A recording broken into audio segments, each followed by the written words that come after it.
Episode 2. I did say in the first video that I wasn't going to be posting every week, so I think once a year is probably enough for me, but no, I'll try and do better. Sorry about that. If you follow me on Instagram, you've probably seen that it's got a new engine coming, so that'd be exciting. So yeah, this episode I'm just going to be diving into finishing off the front suspension and front steering. Then I'll do another video on the engine, and yeah, we'll just take it from there. So, but actually, I've got to have a bit of a rearrange in the workshop because next week I'm going to go and get a new lathe. So that's quite exciting. So I've got to have a shift around in here to make room for it. So here's a little time lapse of me tidying up.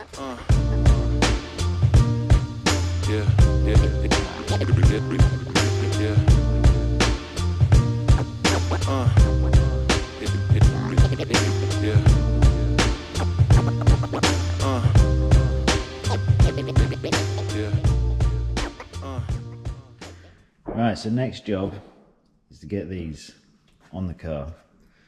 I've got some nice BK Racing coilovers for a Mark 1 Golf.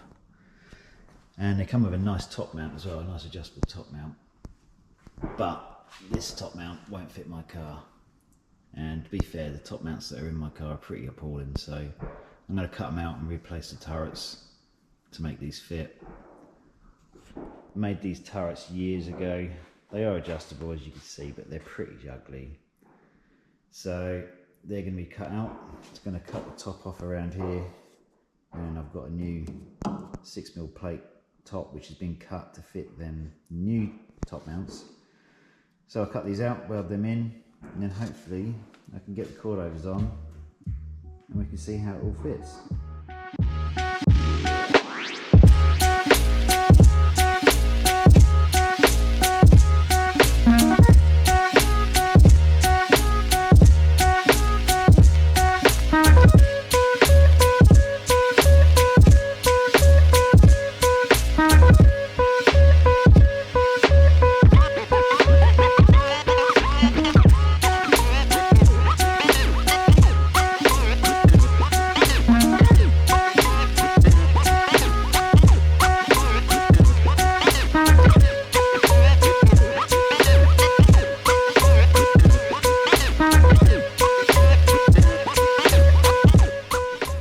So on these top mounts, I'm going to change them a bit. As before they were quite flat, and in fact they were parallel to the ground, which didn't really work because the front coilover wants to sit at a bit of an angle to create caster basically. And the top mount, the rose joint or whatever you want to call it, the spherical bearing on the top was maxed out almost on them. So I thought on these ones, I'm going to tilt them just to help take some limits out of that spherical bearing, so it's got a bit more room for manoeuvring. So yeah, I'm going to trim it down, measure it up, copy it for the other side then.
Now that the turret tops are all done and the coilovers are on, I'm going to move on to the steering.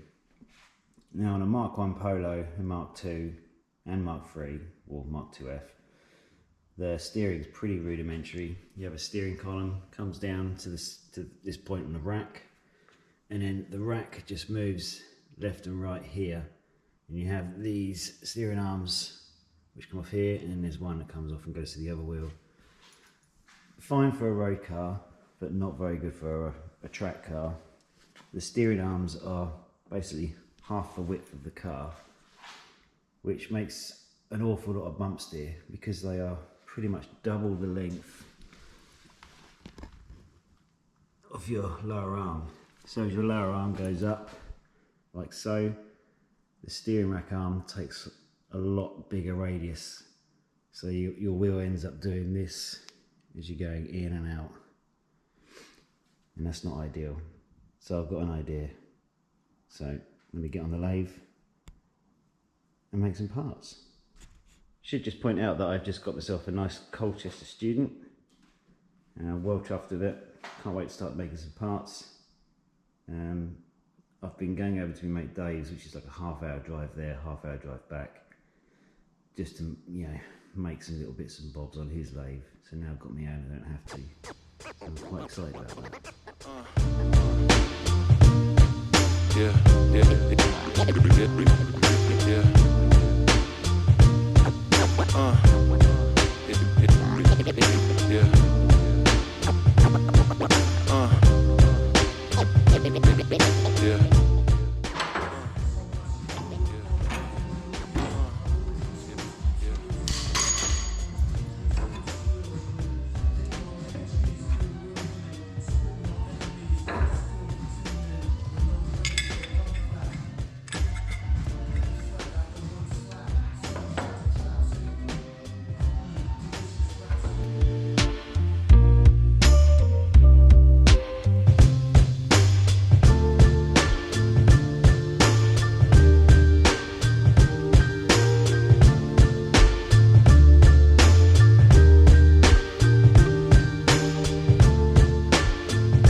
Always had a way to make it work and find another route.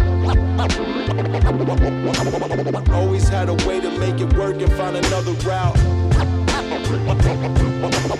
Always had a way to make it work and find another route. Always had a way to make it work and find another route. Yeah.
Always had a way to make it work and find another route.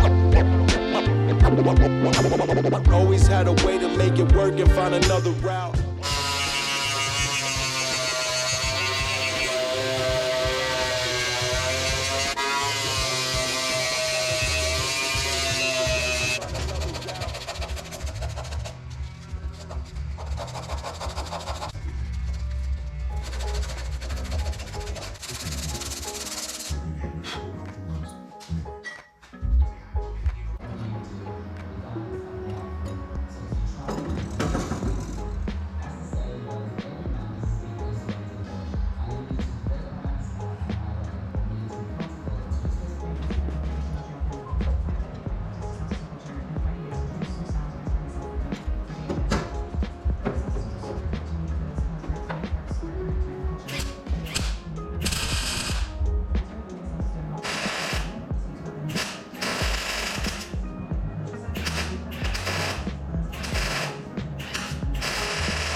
just finished machining these up on the lathe, and these are basically my steering rack. I'll show you how it all goes together.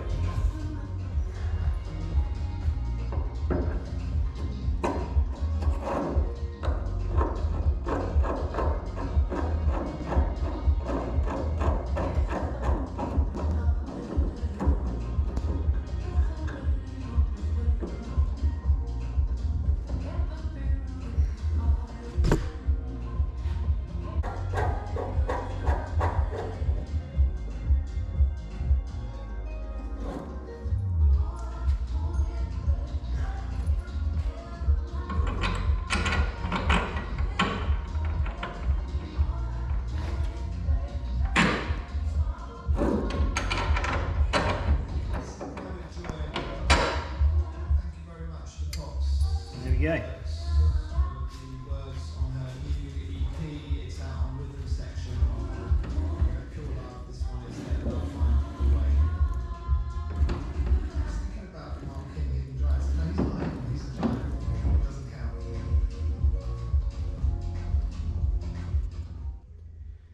So that now gives me a nice rod end there, and all I've got to do is make a drumstick to connect down to the upright down there, and then they will be the same length as my lower arms, hence I shouldn't get bumps here. I'll make them later on. I wanted to get this all done because it takes up a bit of room in the engine bay, and the next job is quite an exciting one. It's getting the engine in. And this is it. Ducati V4 1200, fuel injected. I'm not going to turbo this one, I'm just going to leave it normally aspirated. It should already do more power than what the Blade engine would have made with a turbo, so I don't need to do anything to it really, plus it will keep it a bit more reliable. So next job is to make a frame or a cradle so I can hang this engine in the engine bay, and that'll be the next video. So yeah, if you're interested in seeing that, like and subscribe, and I'll see you. It won't be a year, I promise. Maybe a couple of weeks. See you in a bit.